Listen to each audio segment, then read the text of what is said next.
मेरे प्यारे देशवासियों, नमस्कार। मन की बात में आप सबका स्वागत है।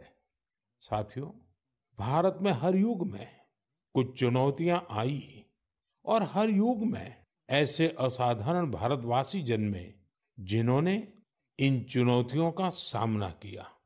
आज की मन की बात में मैं साहस और दूरदृष्टि रखने वाले ऐसे ही दो महानायकों की चर्चा करूंगा। इनकी 150वीं जन्म जयंती को देश ने मनाने का निश्चय किया है। 31 अक्टूबर से सरदार पटेल का 150वीं जन्म जयंती का वर्ष शुरू होगा।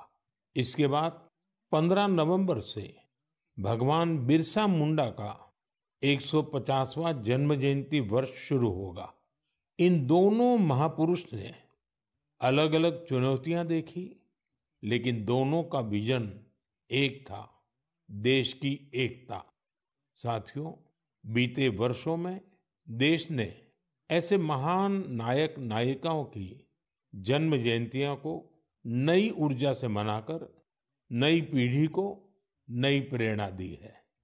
आपको याद होगा, जब हमने महात्मा गांधी जी की 150वीं जन्म जयंती मनाई थी तो कितना कुछ खास हुआ था। न्यूयॉर्क के टाइम्स स्क्वायर से अफ्रीका के छोटे से गांव तक विश्व के लोगों ने भारत के सत्य और अहिंसा के संदेश को समझा, उसे फिर से जाना, उसे जिया। नौजवानों से बुजुर्गों तक, भारतीयों से विदेशियों तक, हर किसी ने गांधी जी के उपदेशों को नए संदर्भ में समझा, नई वैश्विक परिस्थितियों में उन्हें जाना।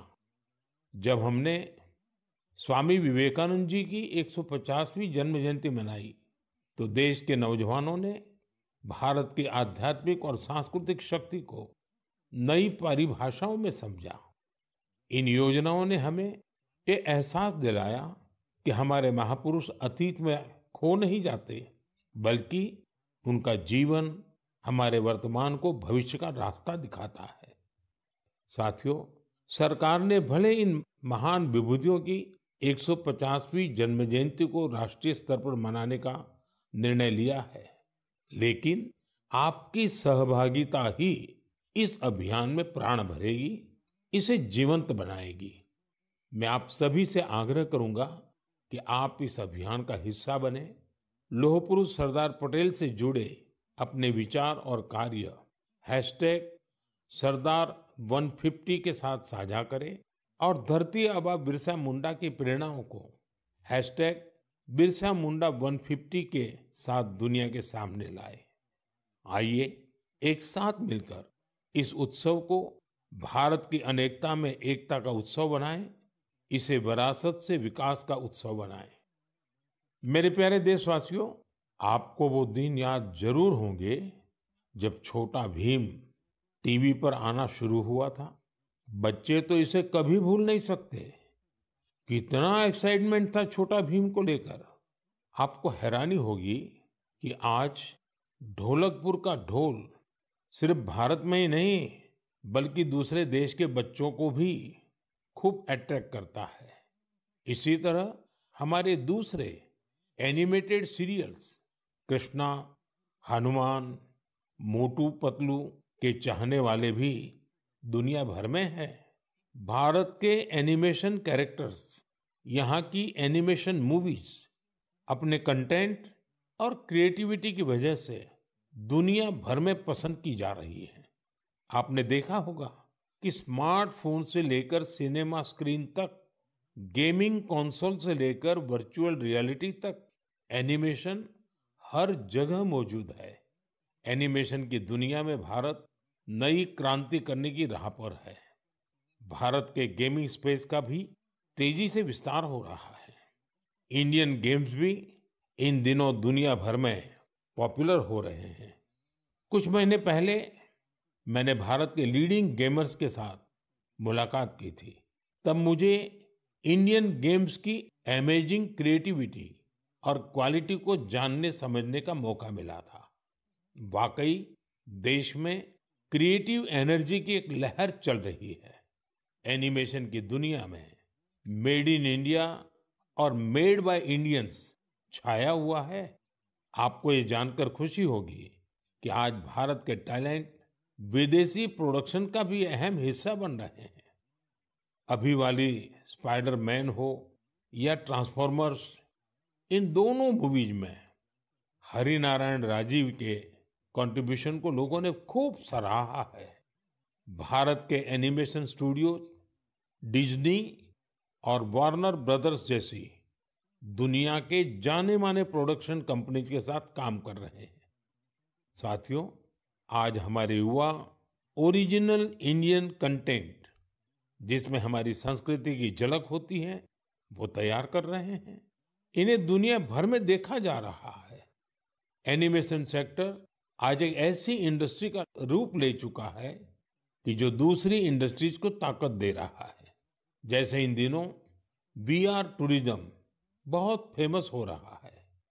आप वर्चुअल टूर के माध्यम से अजंता की गुफाओं को देख सकते हैं, कोणार्क मंदिर के कॉरिडोर में टहल सकते हैं या फिर वाराणसी के घाटों का आनंद ले सकते हैं। ये सभी वीआर एनिमेशन भारत के क्रिएटर्स ने तैयार किए हैं। वीआर के माध्यम से इन जगहों को देखने के बाद कई लोग वास्तविकता में इन पर्यटन स्थलों का दौरा करना चाहते हैं। यानी टूरिस्ट डेस्टिनेशन का वर्चुअल टूर लोगों के मन में जिज्ञासा पैदा करने का माध्यम बन गया है। आज इस सेक्टर में एनिमेटर्स के साथ ही story tellers, writers, voice over experts, musicians, game developers, VR और एआर एक्सपर्ट्स, उनकी भी मांग लगातार बढ़ती जा रही है। इसलिए मैं भारत के युवाओं से कहूंगा, अपनी क्रिएटिविटी को विस्तार दें। क्या पता दुनिया का अगला सुपरहिट एनिमेशन आपके कंप्यूटर से निकले। अगला वायरल गेम आपका क्रिएशन हो सकता है।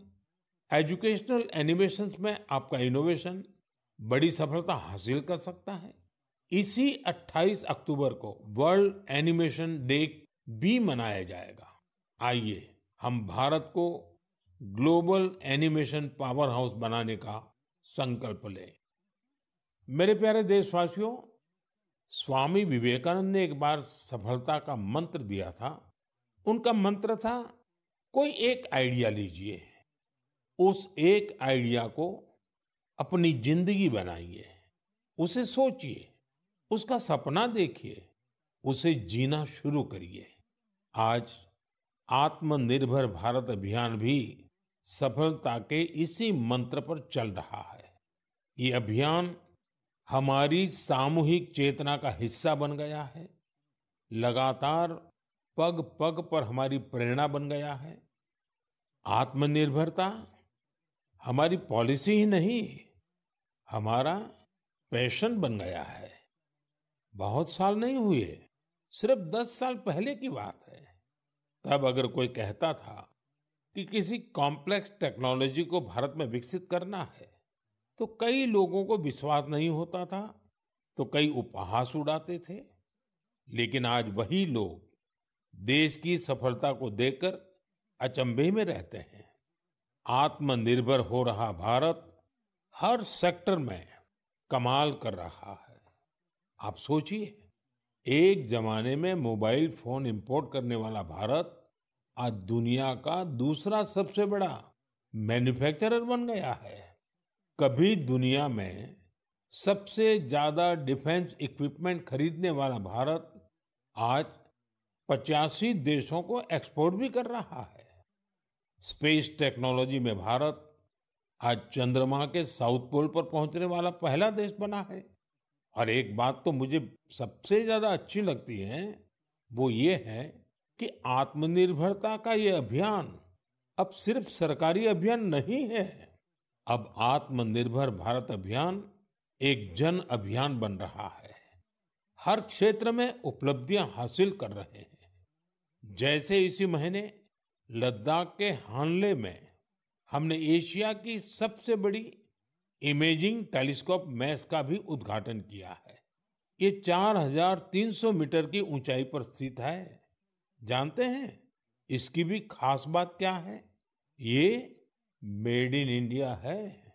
सोचिए, जिस स्थान पर -30 डिग्री की ठंड पड़ती हो, जहां ऑक्सीजन तक का अभाव हो, वहां हमारे वैज्ञानिकों और लोकल इंडस्ट्री ने वो कर दिखाया है जो एशिया के किसी देश ने नहीं किया। हानले का टेलीस्कोप भले ही दूर की दुनिया देख रहा हो, लेकिन ये हमें एक चीज और भी दिखा रहा है, और ये चीज है आत्मनिर्भर भारत का सामर्थ्य। साथियों, मैं चाहता हूं आप भी एक काम जरूर करें। आत्मनिर्भर होते भारत के ज्यादा से ज्यादा उदाहरण, ऐसे प्रयासों को शेयर करिए। आपने अपने पड़ोस में कौन सा नया इनोवेशन देखा? किस लोकल स्टार्टअप ने आपको सबसे ज्यादा इम्प्रेस किया? हैशटैग आत्मनिर्भर इनोवेशन के साथ सोशल मीडिया पर ये जानकारियां लिखिए और आत्मनिर्भर भारत का उत्सव मनाइए।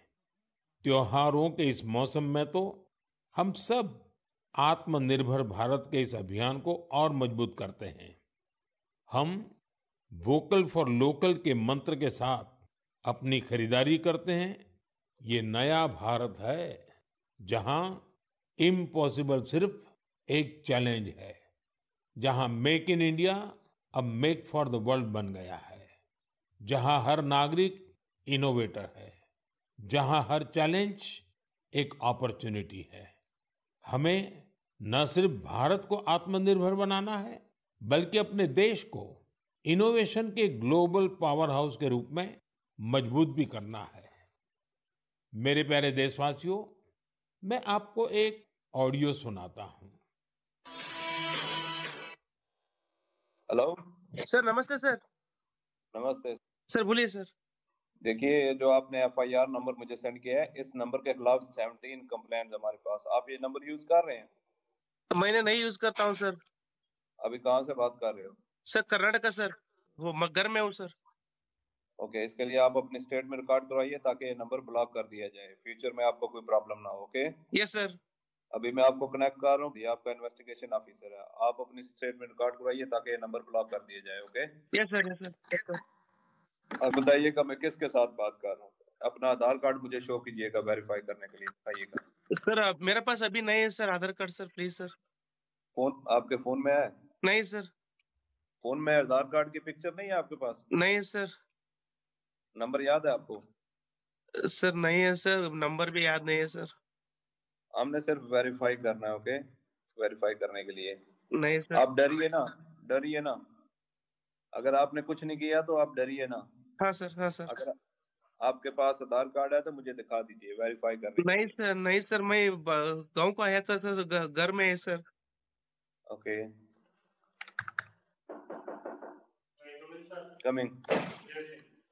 जय हिंद। इस व्यक्ति के वन साइड वीडियो का रिकॉर्ड करो as per the protocol. Okay, ये ऑडियो सिर्फ जानकारी के लिए नहीं, ये कोई मनोरंजन वाला ऑडियो नहीं है। एक गहरी चिंता को लेकर के ऑडियो आया है। आपने अभी जो बातचीत सुनी, वो डिजिटल अरेस्ट के फरेब की है। ये बातचीत एक पीड़ित और फ्रॉड करने वाले के बीच हुई है। डिजिटल अरेस्ट के फ्रॉड में फोन करने वाले कभी पुलिस, कभी सीबीआई, कभी नारकोटिक्स, कभी आरबीआई, ऐसे भांति भांति के लेबल लगाकर बनावटी अधिकारी बनकर बात करते हैं और बड़े कॉन्फिडेंस के साथ करते हैं। मुझे मन की बात के बहुत से श्रोताओं ने कहा कि इसकी चर्चा जरूर करनी चाहिए। आइए, मैं आपको बताता हूं ये फ्रॉड करने वाली गैंग काम कैसे करती है, ये खतरनाक खेल क्या है। आपको भी समझना बहुत जरूरी है, औरों को भी समझाना उतना ही आवश्यक है। पहला दाव, आपकी व्यक्तिगत जानकारी, वो सब जुटा करके रखते हैं। आप पिछले महीने गोवा गए थे, है ना? आपकी बेटी दिल्ली में पढ़ती है ना? वे आपके बारे में इतनी जानकारी जुटा कर रखते हैं कि आप दंग रह जाएंगे। दूसरा दाव, भय का माहौल पैदा करो। वर्दी, सरकारी दफ्तर का सेटअप, कानूनी धाराएं, वो आपको इतना डरा देंगे, फोन पर बातों बातों में आप सोच भी नहीं पाएंगे। और फिर उनका तीसरा दाव शुरू होता है। तीसरा दाव, समय का दबाव। अभी फैसला करना होगा, वरना आपको गिरफ्तार करना पड़ेगा। ये लोग पीड़ित पर इतना मनोवैज्ञानिक दबाव बना देते हैं कि वो सहम जाता है। डिजिटल अरेस्ट के शिकार होने वालों में हर वर्ग, हर उम्र के लोग हैं। लोगों ने डर की वजह से अपनी मेहनत से कमाए हुए लाखों रुपए गंवा दिए हैं। कभी भी आपको इस तरह का कोई कॉल आए तो आपको डरना नहीं है। आपको पता होना चाहिए, कोई भी जांच एजेंसी फोन कॉल या वीडियो कॉल पर इस तरह पूछताछ कभी भी नहीं करती। मैं आपको डिजिटल सुरक्षा के 3 चरण बताता हूं। ये 3 चरण है: रुको, सोचो, एक्शन लो। कॉल आते ही रुको, घबराए नहीं, शांत रहे, जल्दबाजी में कोई कदम न उठाएं, किसी को अपनी व्यक्तिगत जानकारी न दें। संभव हो तो स्क्रीनशॉट लें और रिकॉर्डिंग जरूर करें। इसके बाद आता है दूसरा चरण। पहला चरण था रुको, दूसरा चरण है सोचो। कोई भी सरकारी एजेंसी फोन पर ऐसे धमकी नहीं देती, न ही वीडियो कॉल पर पूछताछ करती है, न ही ऐसे पैसा की मांग करती है। अगर डर लगे तो समझिए कुछ गड़बड़ है। और पहला चरण, दूसरा चरण, और अब मैं कहता हूं तीसरा चरण। पहले चरण में मैंने कहा रुको, दूसरे चरण में मैंने कहा सोचो, और तीसरा चरण कहता हूं एक्शन लो। राष्ट्रीय साइबर हेल्पलाइन 1930 डायल करें, cybercrime.gov.in पर रिपोर्ट करें, परिवार और पुलिस को सूचित करें, सबूत सुरक्षित रखें। रुको, बाद में सोचो, और फिर एक्शन लो। ये 3 चरण आपकी डिजिटल सुरक्षा का रक्षक बनेंगे। साथियों, मैं फिर कहूंगा, डिजिटल अरेस्ट जैसी कोई व्यवस्था कानून में नहीं है। ये सिर्फ फ्रॉड है, फरेब है, झूठ है, बदमाशों का गिरोह है। और जो लोग ऐसा कर रहे हैं वो समाज के दुश्मन है। डिजिटल अरेस्ट के नाम पर जो फरेब चल रहा है, उससे निपटने के लिए तमाम जांच एजेंसियां राज्य सरकारों के साथ मिलकर काम कर रही है। इन एजेंसियों में तालमेल बनाने के लिए नेशनल साइबर कोऑर्डिनेशन सेंटर की स्थापना की गई है। एजेंसियों की तरफ से ऐसे फ्रॉड करने वाली हजारों वीडियो कॉलिंग आईडी को ब्लॉक किया गया है। लाखों सिम कार्ड, मोबाइल फोन और बैंक अकाउंट्स को भी ब्लॉक किया गया है। एजेंसियां अपना काम कर रही है, लेकिन डिजिटल अरेस्ट के नाम पर हो रहे स्कैम से बचने के लिए बहुत जरूरी है हर किसी की जागरूकता, हर नागरिक की जागरूकता। जो लोग भी इस तरह के साइबर फ्रॉड का शिकार होते हैं, उन्हें ज्यादा से ज्यादा लोगों को इसके बारे में बताना चाहिए। आप जागरूकता के लिए #सेफ डिजिटल इंडिया का प्रयोग कर सकते हैं। मैं स्कूलों और कॉलेजों को भी कहूंगा कि साइबर स्कैम के खिलाफ मुहिम में छात्रों को भी जोड़े। समाज में सबके प्रयासों से ही हम इस चुनौती का मुकाबला कर सकते हैं।